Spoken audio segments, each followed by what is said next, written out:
Welcome to the Momentum Matters podcast, where we have courageous conversations with women leaders. You'll hear about their accomplishments, their experiences, their challenges, and best advice. If you are inspired by women who have overcome the barriers and gone on to do extraordinary things, you are in the right place.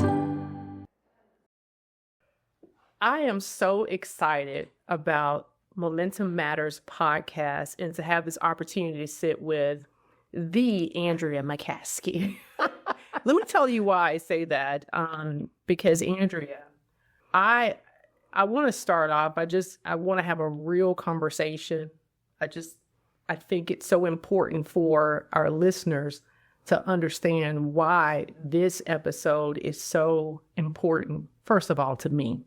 Because number one, I would not be sitting in this seat had it not been for the opportunity that you allowed me to have, the opportunity that I'm sure you've allowed so many women and just humans all over this planet to have. So thank you. No, thank you.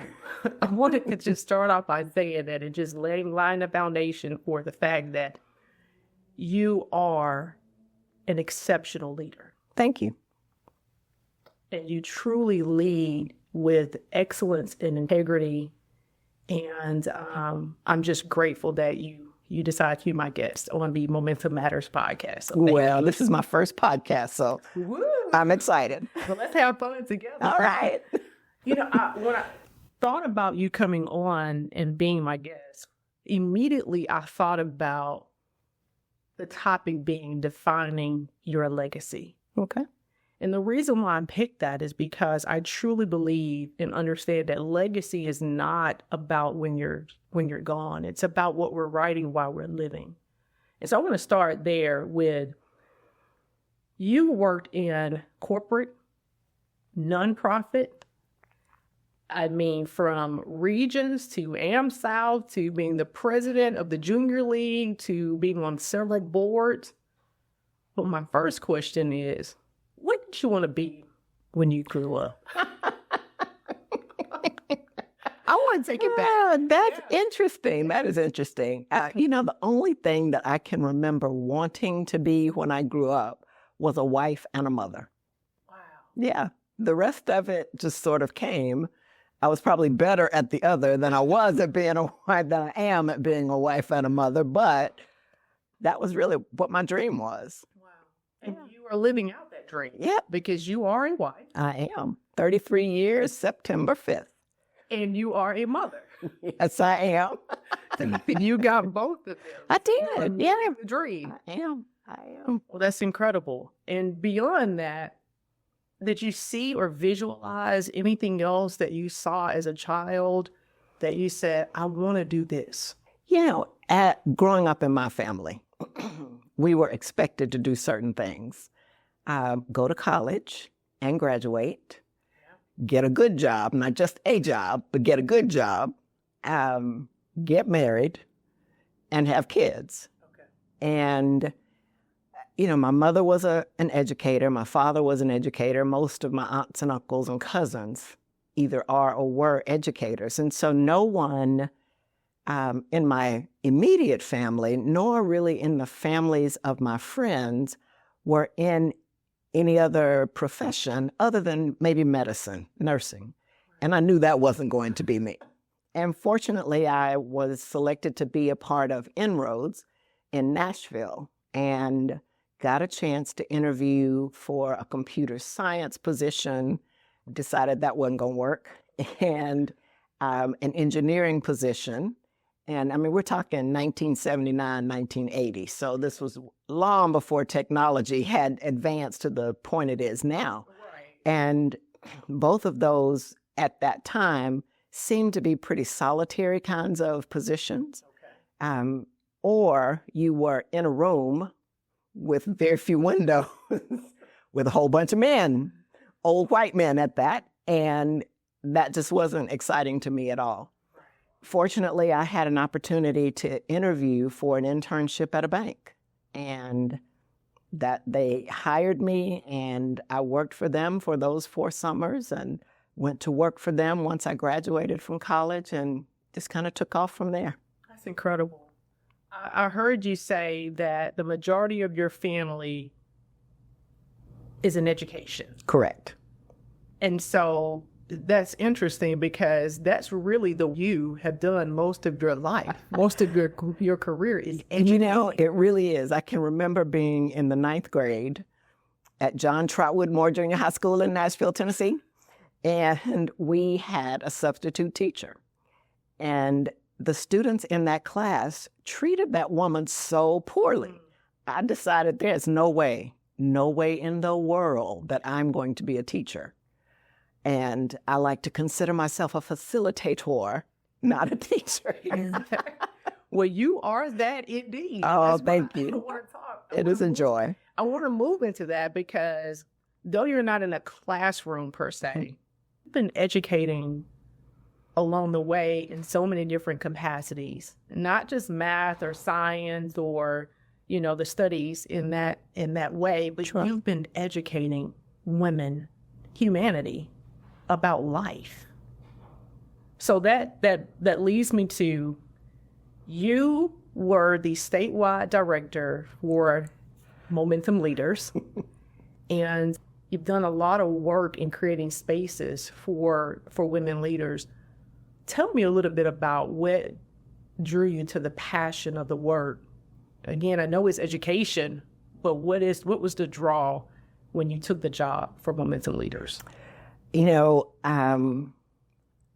I love the mission and who Momentum serves. It serves women in a corporate setting. That's what I was when I left my job prior to coming here. Right. And as you progress in your career in a corporate setting, especially here in the South, for women, there are not a lot of opportunities to be with women in your same circle. We'll just use circle for now. Okay. And the thought that I could bring together these women so that they could share with one another, not so much what I could share with them, but what they could share with one another and what our facilitators could provide for them. It's everything I've wanted to do. It gives me the joy of impacting not just the women in the classes, but those that they lead, the people in their families. It's like a drop, a rock in a pond, and then the ripple effect. You've been coined as a guiding light, a source of inspiration, and a catalyst for growth. A guiding light, a source of inspiration, and a catalyst for growth. That ripple effect, that growth, that inspiration, that light, why is that so important, especially when we talk about just what we're seeing today?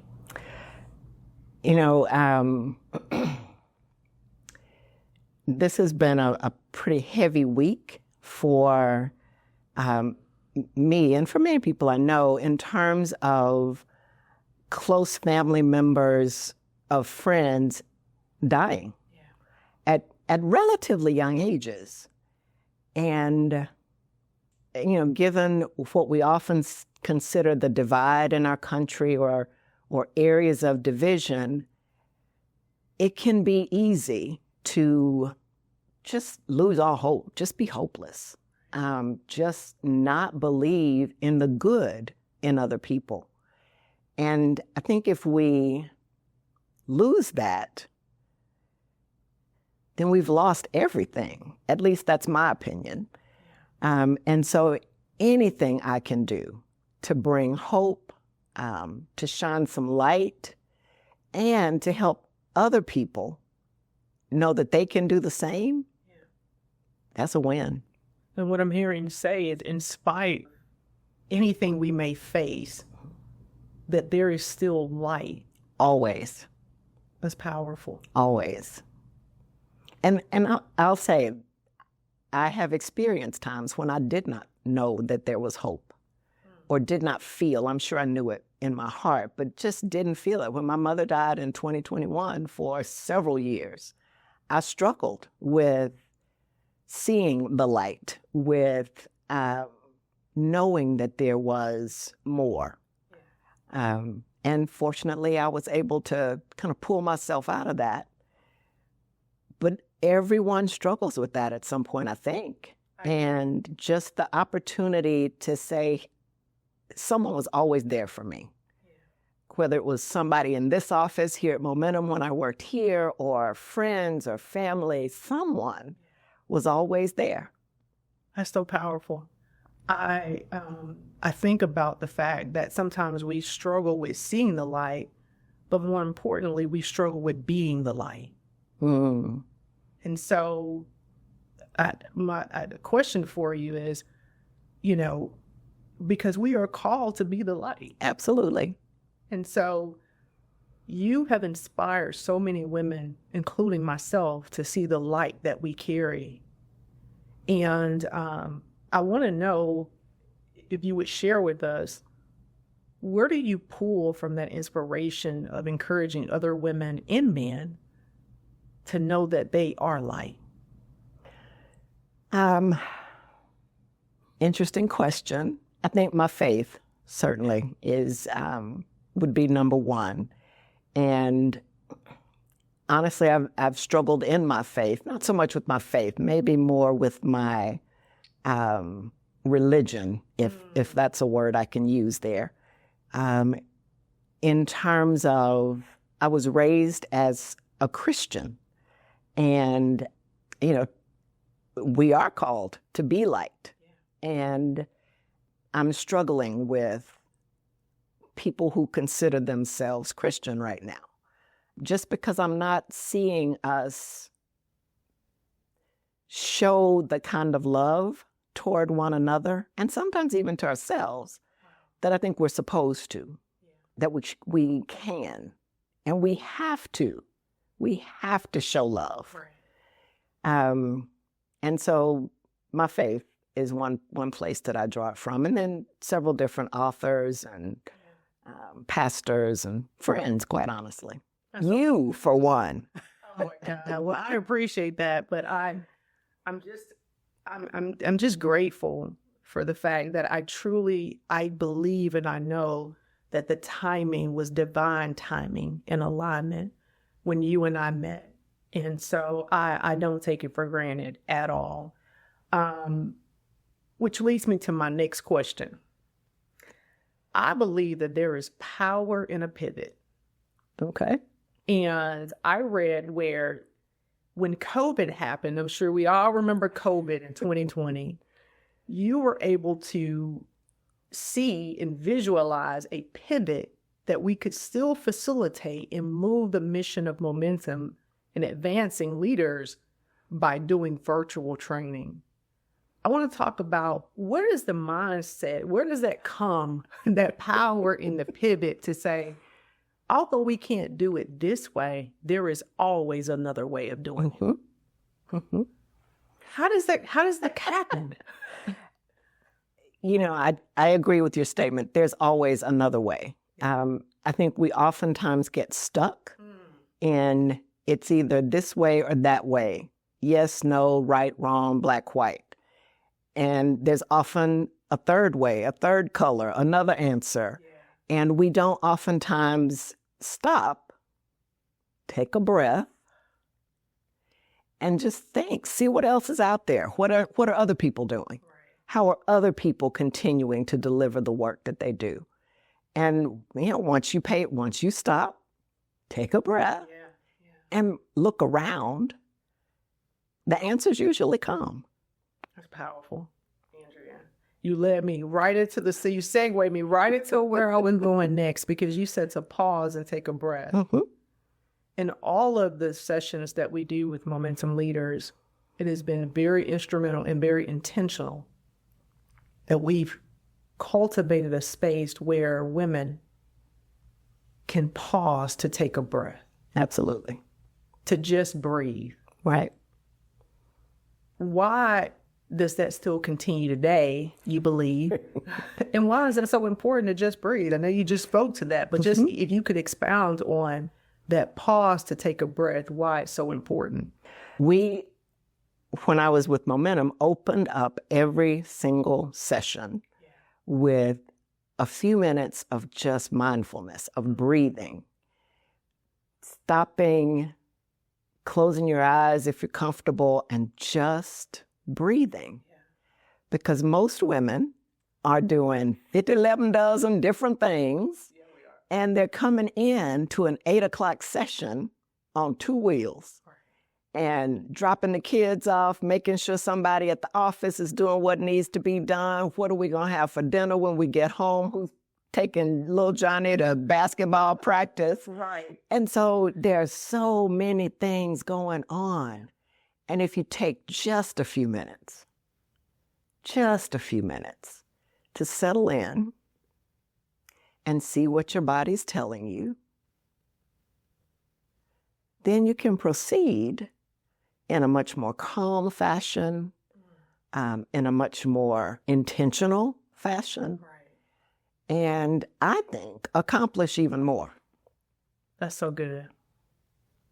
In that pause, you can actually accomplish much more. Right. And it sounds crazy. It's like, oh, you want me to stop what I'm doing, and you think that's going to help me do more. Well, I believe that. And I guarantee if you try it, just try it, it works. I believe it too, because what it sets up is clarity. Right. For how to prioritize those things that need to get done. Exactly. Andrew, you have this ability to see people, to see talent, to see what needs to happen in spaces and how to shift and move. It's a part of your legacy. I know this.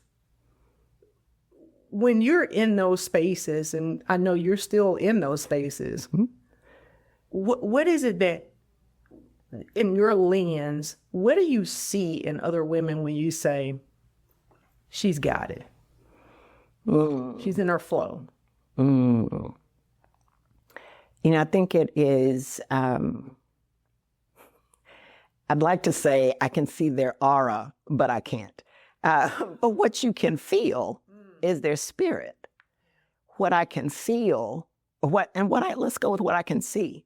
I can see on someone's face what they're feeling, how they're feeling in that moment. And if I ask someone, how you doing today? And they give me I'm doing all right. Just all right. Just all right. What's going on? Talk to me about it. Right. It never fails that people want to share. They want to share about what's going on in their world. So when I show that I care, I am better able to see who they are and how they come into the world, how they approach the world that they live in. And then you can see, oh yeah, oh yeah. That's a powerhouse right there. But that's so important because there are so many people who they're showing up, and that's all they want is just to be seen. Right. And not what's on the surface, but to see their heart. And absolutely. That's what you do. Absolutely. There's, I spent a lot of time on Facebook lately in my retirement, but there is a woman who has started the We Do Not Care Club. And it's for women going through all the pauses. And there's a Facebook group of all these women who are sharing their stories about surviving breast cancer, getting out of abusive marriages, staying sober, all kinds of things that you don't know from looking at someone's face. We don't know from sitting next to someone. We don't know their story. Right. And so what that has helped me appreciate is to pause and pay attention. Because we're always giving off some kind of cue as to what's going on with us, whether we are happy or unhappy. And I think we just want somebody to affirm us. And that's what this Facebook group is doing for these women, that it has blown me away. It has blown me away how we can care so deeply for people we don't even know. We can support them in their journeys. That's so powerful. I heard you say that we have the capacity to pause. If someone wants to share their story, they want to be seen. They want to be validated. Right. My next question for you is, Andrea, in defining your legacy, your story, I want to start off by saying, who is Andrea McCaskey? Girl. Yeah. Oh, I have thought about this, not specifically that question, but one of the things that I want to do is to figure out how to help women tell their story. And in thinking about that, I thought, well, what is my story? And then when I dug a little deeper, I realized I don't have just a story. I have lots of stories about my life. I've lived 63 years, so there are a lot of stories. Yes. So some days I'm a hot mess. Some days I got it all together. Some days I am eating ice cream right out of the container. Okay. And all of those days are okay. Yeah. Everything in moderation. Everything in moderation. One of our momentum facilitators says, you cannot miss what's meant for you. Oh my God. And it mirrors a statement that I've always said, what God has for you is for you. Absolutely. You can't miss it. Now, what I've learned in my lifetime is I won't miss it, but I might not have the right attitude in it. Wow. Because I'm still looking for what's next. I'm not appreciating and enjoying what is. Wow. And so that's what I've thought about a lot, is using that pause, being still enough so I can appreciate where I am. That's a powerful revelation, because to just say, I'm not looking out for what's ahead of me, per se, but I am truly enjoying and appreciating the now. Yeah. And that's not to say don't plan ahead. Sure. And be where your feet are. Be right here, right now. Wow. So you said you're retired. You haven't really retired. Well, I'll put it this way. Okay. Work optional. Yes. I'm in my work optional phase. And what does that look like these days for you? I've done a couple of training workshops, facilitated a couple of workshops. I am currently doing some executive coaching through a friend. And just intentionally taking time to figure out what and how I want to proceed. Things I'm thinking about. Taking an acting class for adults. Writing short stories. I thought about writing a novel, but my attention span is not long enough. Same. So I'm thinking about a Substack and just writing on Substack whenever the mood strikes. Love it. I want to learn American Sign Language. Okay. I've given up on my dream. Well, I haven't given up. Let me not say that. I have refigured how I'm going to learn how to drive an 18-wheeler. My younger brother drives an 18-wheeler, so I'm just going to get him to teach me. All I want to do is drive it down the street and back it up. It's not like I want to make a career out of that. Right. I just want to say I know how to do that. Okay. And maybe I'll get around to practicing my welding.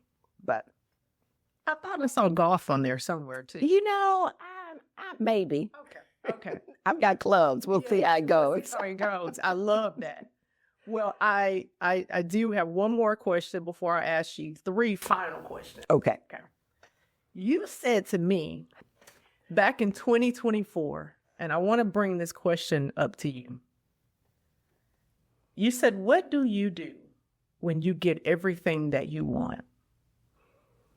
I want to talk about that, because you asked me that question. Mm-hmm. And the reason why I believe what I know of that question that you asked me is that I am sitting here today truly blessed with everything that I could have ever imagined. Mm-hmm.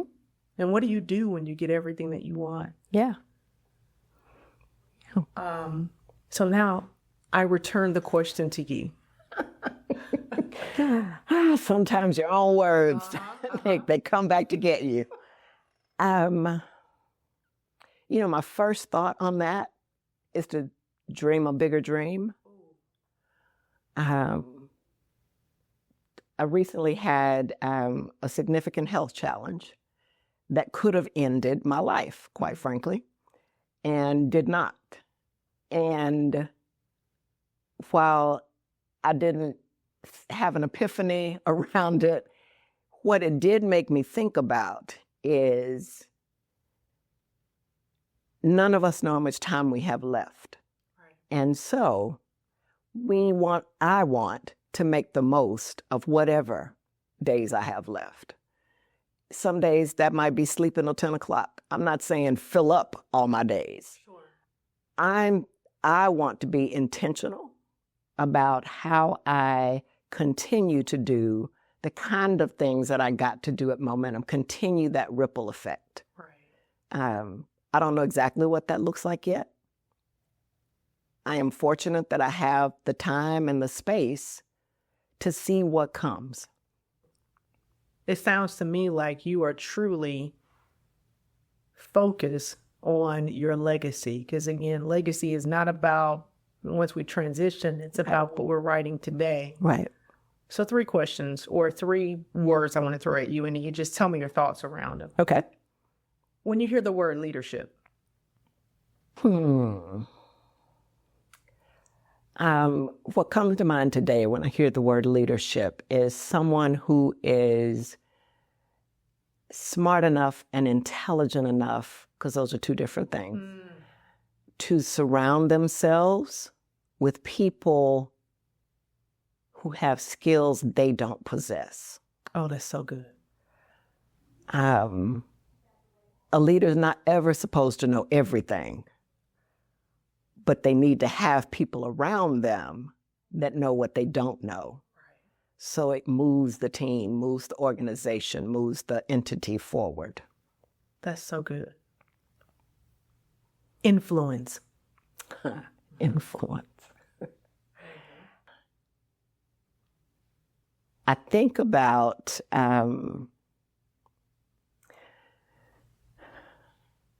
John Maxwell. He has a saying about influence, which of course I do not remember, but it is the opportunity that we have,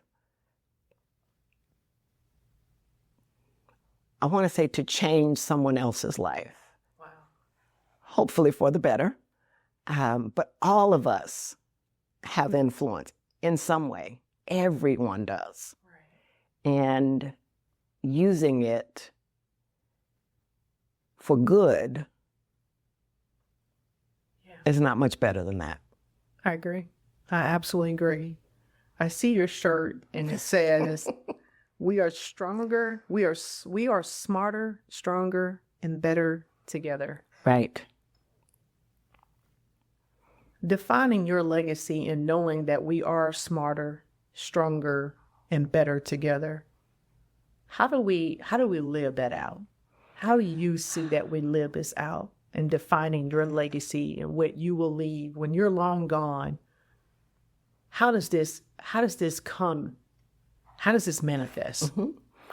One of my core beliefs is that we as a human race will rise and fall together. Yeah. At some point, we're either all going to come up or we're all going to go away. That's a fundamental belief that I have. We cannot be crabs in a bucket. We have to continue to support one another. Right. Everybody. All God's children. Yeah. We have to continue to support everybody. Yeah.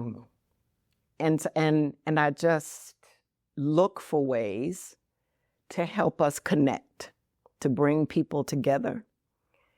Especially people who perhaps don't come together often. when we get around people that are different than us, it gives us another perspective. One of the assignments that the women in the executive classes of Momentum have is to write their autobiography. Right. And, many women have been through a lot. Most people have been through something. Right. And what is the most powerful thing we can do with our story, with our pain, with our trauma, with our challenge, whatever you want to call it, the most powerful thing we can do with it is share it with somebody else. So they know I'm not crazy.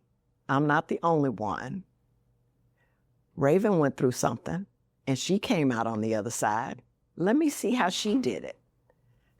I would share with them, somebody needs to know your story. And I'm a firm believer that we always know when it's time to share it and how much of it to share. Not everybody gets to know all of it. Right. Not everybody may get to know any of it, but somebody needs to know. Andrea McCaskey went through that. She came out. I'm going to be okay. Oh, my God. I think I don't know where else we could go with it. I'm so appreciative for this opportunity to sit down with you. It's always been just incredible to be in your presence. Oh, thank you. You are the most authentic human that I have ever encountered, and I don't say that or take it lightly. Thank you. Thank you very much. You've inspired so many women, not just women, but humans, to just be better, to be smarter, stronger, all doing it together. Right. And truly, Momentum Leaders could not be what it is today without your impact. So I'm very, very grateful. Well, thank you. I would not be who I am had I not met you and all the women that I had the opportunity to meet at Momentum. Well, and that's why Momentum matters. Thank you, Andrea. Thank you, Raven. Thank you for listening to Momentum Matters. We invite you to subscribe to our podcast as we share more important conversations with women leaders. We would love for you to rate our show and share with others in your life. This episode of Momentum Matters was produced by Social U and brought to you by America's Thrift Stores, Blue Cross and Blue Shield of Alabama, Protective Life, and Regions Bank. A full list of corporate partners can be found at momentumleaders.org. We also want to thank the individual donors, Momentum members, and volunteers for their commitment to our mission.